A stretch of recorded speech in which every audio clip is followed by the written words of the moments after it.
Hello guys, if you have previously watched my video related to the optimizing the Samsung Galaxy S23 Ultra for hardcore gaming, in this video I'm continuing this journey together in order to have the best cooling possible for this phone, because in my last video I noticed that the temperature was rising even with the settings that we have done. So I went online and I searched for methods that could improve your cooling efficiency while gaming. So instead, in this video I'm going to try 3 different products that may cool down your phone while gaming, such as Cryo Armor by Spigen, which is a phone cover. We'll try this one and see it. And we have the Redmagic Turbo Cooler, which comes with a fan and you need to connect it to power bank or source. So we'll see about that. And finally we have the TRILINK phone cooler, which comes with a battery in the middle, as you can see, so you don't need to connect it to a cable. You can just charge this one, and I wanted to try to see how efficient this one could be versus the Redmagic, and we will also compare the temperature of each one and see which is the best option possible for you to choose from. So with that being said, I hope you stay tuned in this video and enjoy it. So in order to see the efficiency of each cooling product, first I'll run a 3D mark test without any cooling method, so to compare the temperature and etc, the performance as well. So first I'll activate the gaming mode. As you have seen in my last video, I have set the gaming mode and I link the video at the top so you can watch it in case you didn't. So here I'll activate the gaming mode, and as you can see, all apps are starting to gray out, so I can't access them anymore.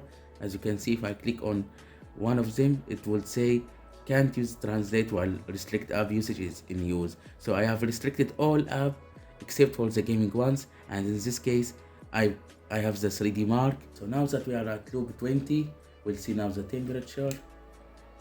It's still around 43 while running. So I wanted to show you while it's running before it cooled down a bit.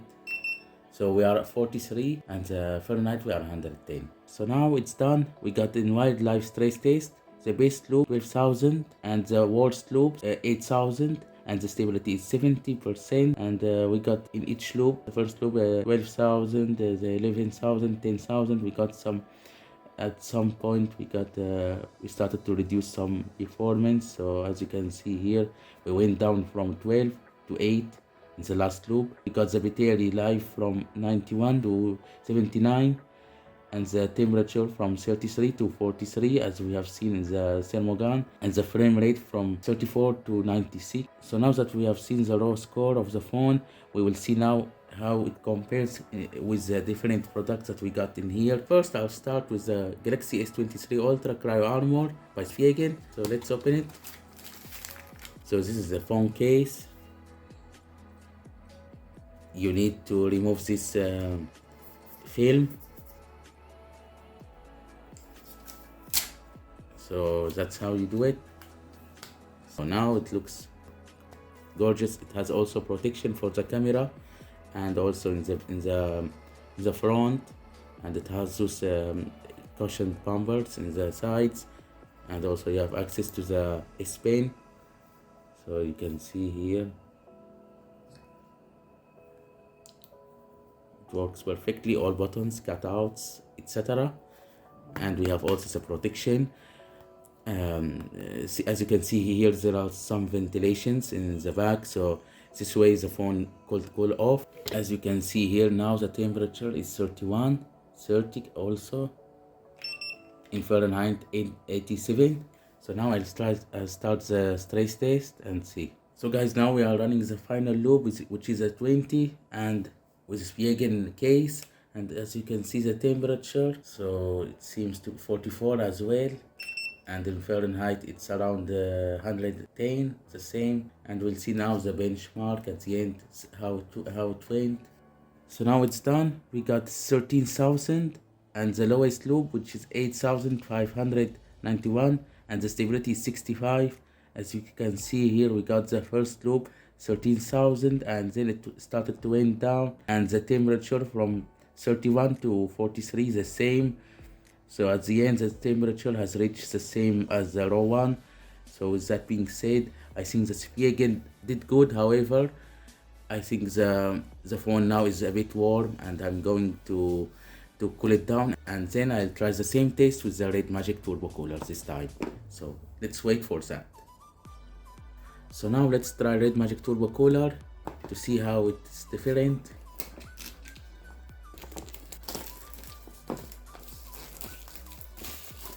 Let's see what comes in the box.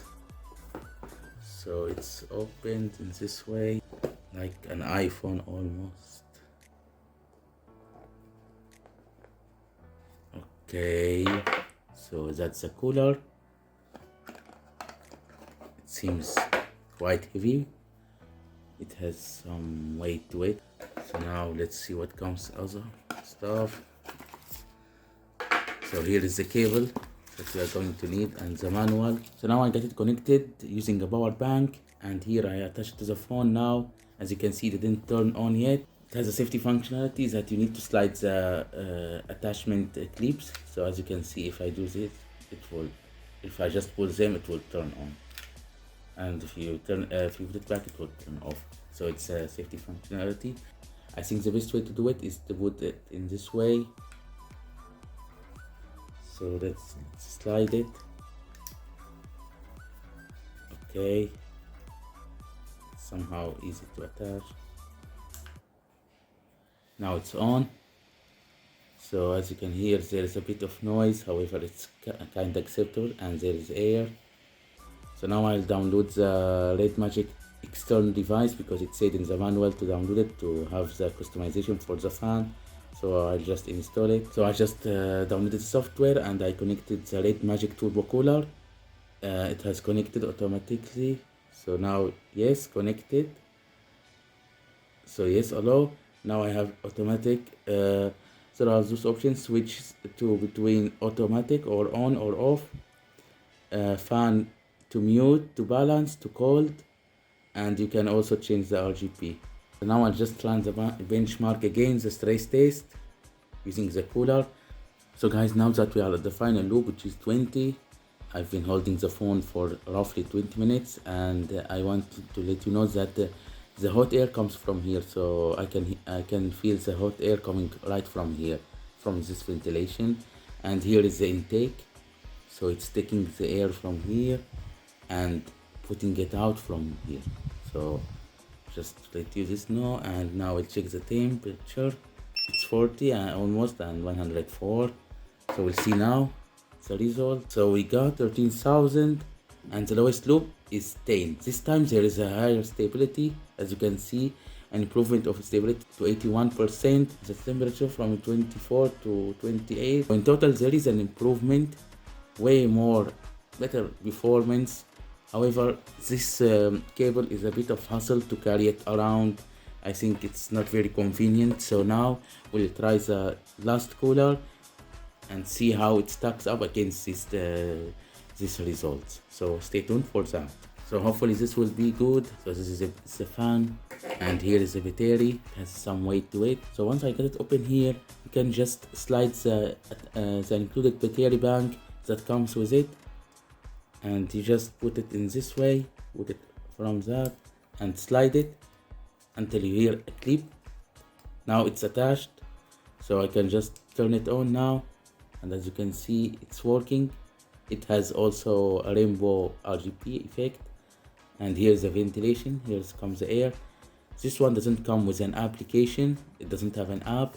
However, it just has one speed, so, and have this one screen.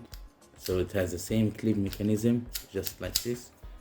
So let's put it on the phone. Like this, it's attached normally, and as you can see from the back here, it's all secured and well. And I wanted to say that this fan doesn't have so much noise as that one before, so I can barely hear it. I just have to put my ear very close to it to hear the spinning. However, I think let's hope that the efficiency of the cooling is the same or better at least.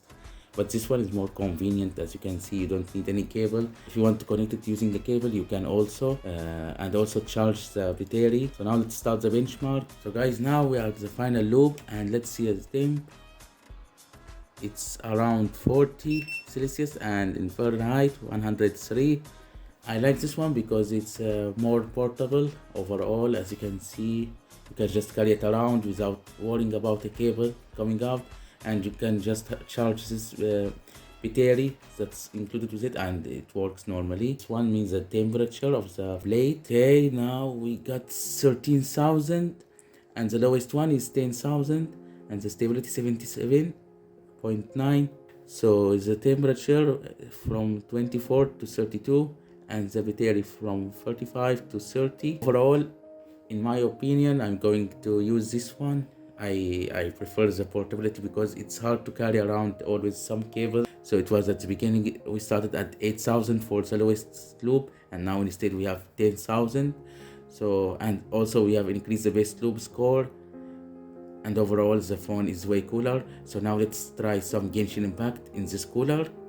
So I have the brightness on 60 during all the tests. So I also wanted to show you that my settings in here in the graphics, I have all set on high and 60 FPS, and motion blur to extreme TAA, and all settings to the maximum.